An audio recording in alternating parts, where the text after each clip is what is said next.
On to our headlines for today. The Tigray armed forces have foiled Eritrean's offensive and decimated their units. The UN says Eritrean troops shelled town in the northern region of Ethiopia, and two Eritrean prisoners of war, confess of participating in this current ongoing Tigray genocide. As we move on to our main updates for today, the Tigrayan armed forces said an offensive launched by the Eritreans has been thwarted and the units deployed by the Isaias regime decimated. Tigray Armed Forces Central Command said that Tigray Armed Forces successfully repulsed an attack by the Eritrean forces on the 24th of May in northern western Tigray zone, and the Central Command disclosed that the Eritrean government deployed 2 brigades and 1 battalion and launched an attack in northwestern Tigray in a bid to control an area called Gaza Gile. The Tigray Armed Forces put up a defense and a counter-offensive in which a brigade commander, 3 battalion commanders, and more than 300 soldiers were killed or otherwise wounded. Many weapons and materials were also captured in the siege, and the Central Command said following this debacle, the Eritrean army shelled Shararo on the 29th and 30th of May as well, causing civilian casualties. Member of Tigray Armed Forces Central Command, Getachew Reda, said it is clear that the Eritrean regime will stop at nothing to drag the region into an interminable conflict and sabotage or perceived after they said they wanted peace.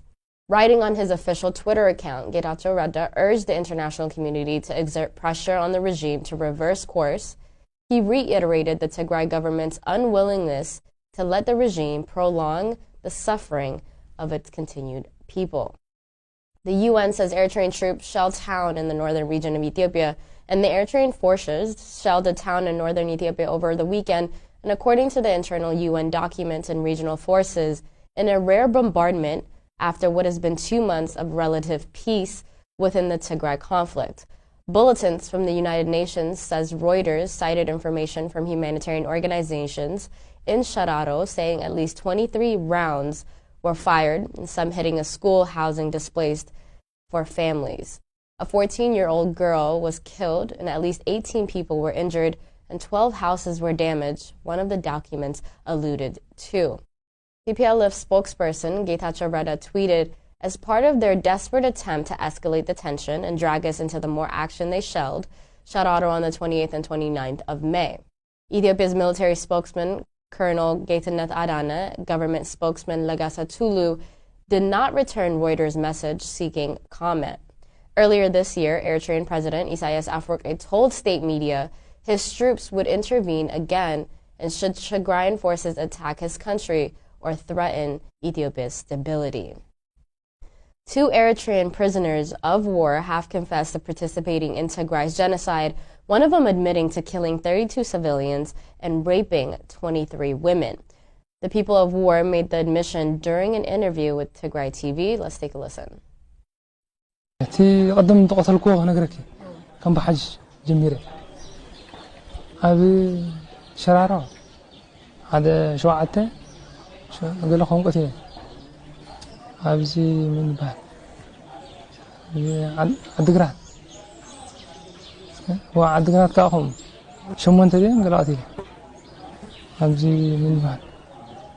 I killed about 7 in Shararo, about 8 in Adigrat, 7 or 8 in Adwa, and 9 in Ramah.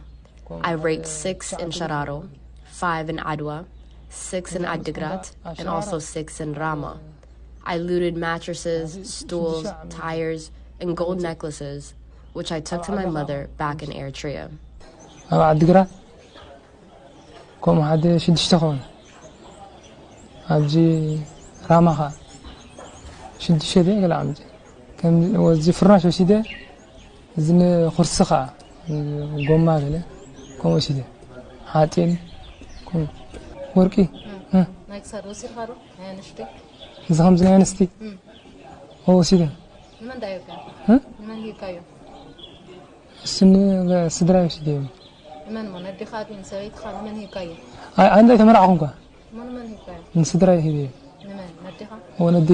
جيت غناتات مرة نيرو زرخابكا هسان قلعان زرخابكا ولا نسيتي زرخابكا أرجيت مقطاري نيرو.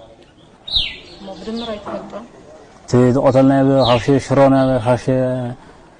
the fighting was intense, we were killing indiscriminately anyone, including children, women, and the elderly. From Shararo all the way to Shura, we were killing, and I can't give exact figures on how many. After Shura, we entered the Hitzat and Mai Afni refugee camps, where executed about 10 people. We undertook operations at night in Hitzat and Mai Ani refugee camps and dispersed all of the refugees. كعصاص نيرنا أو بليتنا كعصاصناها فحفحتنا له معه مالتي يهدينا وأنا خطفوا هم تجراي. Article 19 has urged the Ethiopian government to immediately release all of the detained journalists. Article 19, an international organization defending freedom of expression and information, said it is concerned with the arrests of at least 16 journalists within the country. We call on all of the government to unconditionally release them and stop intimidating the media, Article 19 stated in their statement. And the recent arrests are part of a partner of intimidation, as well as a pattern of harassment against the media and the Ethiopian government's attempt to gag the flow of information regarding the ongoing conflict and genocide. 6 Tigrayan architectural experts in Ma'ala call for the international pressure on the Ethiopian government to allow necessary agricultural inputs, as they said the international community should now allow Ethiopian government to disseminate Tigray's agricultural sector. Temni Bayru has more on this update. Agriculture is the lifeblood of Tigrayan society. Nearly 3/4 of the Tigray people are farmers, and agriculture comprises more than a third of the region's economic output. Over the last 3 decades, Ethiopia's federal government and its partners took the need for agricultural development seriously and viewed it as a matter of survival.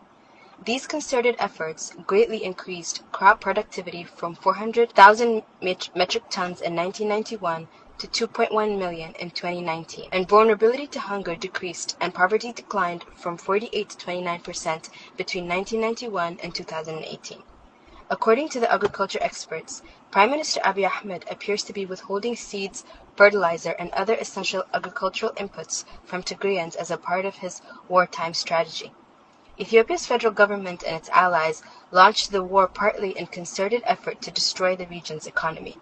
Among the crimes against humanity targeting Tigrayans, agricultural inputs have been blockaded and used as a weapon of war. Amid the conflict, various components of the region's food security system have been removed. This has destroyed many of the hard-earned agricultural improvements in Tigray over the last few decades. Farmer training centers, plant protection facilities, irrigation facilities, agricultural investments, agricultural input supply chains, and extension systems have been intentionally dismantled. As academic Jan Nelson and his colleagues detail, hostile forces from Ethiopia and Eritrea deliberately hampered crop production, looted and killed livestock, and destroyed farm inputs and tools. Remote sensing and witnesses confirmed that farming has been either greatly inhibited or completely disrupted.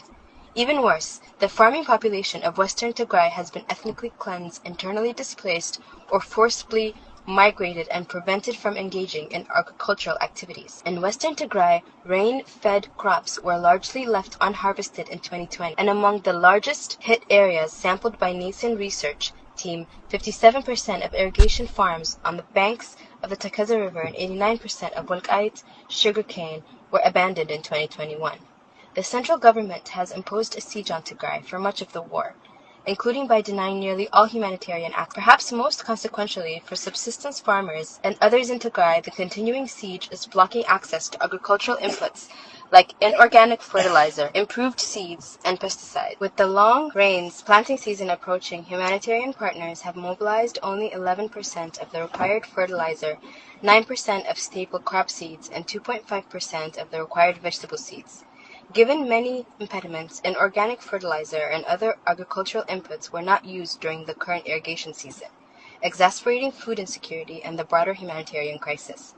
As a consequence of the crisis, an estimated 150 to 200,000 starvation deaths have occurred in Tigray. As a measure of goodwill by the federal government, the experts demand the delivery of 60,000 metric tons of fertilizers, 50,000 metric tons of seeds, and 100,000 liters of pesticides and insecticides so that our farmers can use these inputs for the coming rainy season. Vaccines, drugs, and equipment are also needed in Tigray for at least 12 million livestock. They urged the international community to put pressure on the Ethiopian government and its allies to allow unhindered humanitarian access to Tigray and to provide support in the form of agricultural inputs. The international community should not allow the Ethiopian government to decimate Tigray's agricultural sector, punish ordinary Tigrayans through man-made famine, and undermine the people's livestock as a part of its war effort against Tigray's regional government. Professor Jatil Trumbull says Jawar Mohammed's recent interview has showed that he has overlooked or ignored the justice element within this Tigray war. Jatil Trumbull, peace and conflict studies researcher specializing in the Horn of Africa, made this remark during an interview with UMD Media. Let's take a listen. But again, he is very much focused on peace and then forgets or overlooks or ignores the justice element. That how should Ethiopia be held accountable? How should the political leadership of Ethiopia, the military leadership of Ethiopia, be held accountable for the atrocities having been committed in Tigray as the responsible entity for these atrocities? That is totally overlooked. And again, I think it alludes to the fact that he is viewing himself as a character to reckon with when it comes to the political negotiations now ongoing at the center. The professor also added that Jawar Mohammed, member of the Oromo National Congress leadership, recently released from prison, also seems not to want to alienate Eritrean President Isaias Afwerki as well. He's, I think in many Tigrayans' view, very soft, or he doesn't criticize the massive atrocities that Eritrean forces committed on Tigrayan people. The massive slaughtering of innocent civilians, the rape of Eritrean women, and so on and so forth, is not duly considered, which might be a bit of surprise to many's eyes, because apparently then he doesn't want to alienate Isaias Afwerki. So he looks upon, at least it comes forward, that Jawar looks upon Isaias as a player he needs to relate to in Ethiopian politics going forward. Professor Jatil Trumbull also noted that Jawar Mohammed seems to be gravitating himself to the center, thus distancing himself from the long run, the Oromo struggle for self-determination. Our final update today, the UK government says the conflict in northern Ethiopia has potential to escalate as well as spread quite quickly. The UK government's Ethiopian travel advisory indicated that there is military conflict that's currently ongoing in the northern region and that it has potential to escalate and spread quickly and with little warning. The UK government advised its citizens against all travel to the Tigray region and to parts of the northern Amhara region as well as western Afar region, and it alluded to the reports of incidents along the Addis Ababa corridor, Bahar Dar Road, including those of armed men attacking random vehicles. The advisory indicated that there has been an increase in sporadic conflicts between armed groups within the Oromia region as well as the Amhara region. That concludes our news for today. Thank you so much for tuning in, and we'll be back for some more tomorrow. Have a wonderful day. Bye.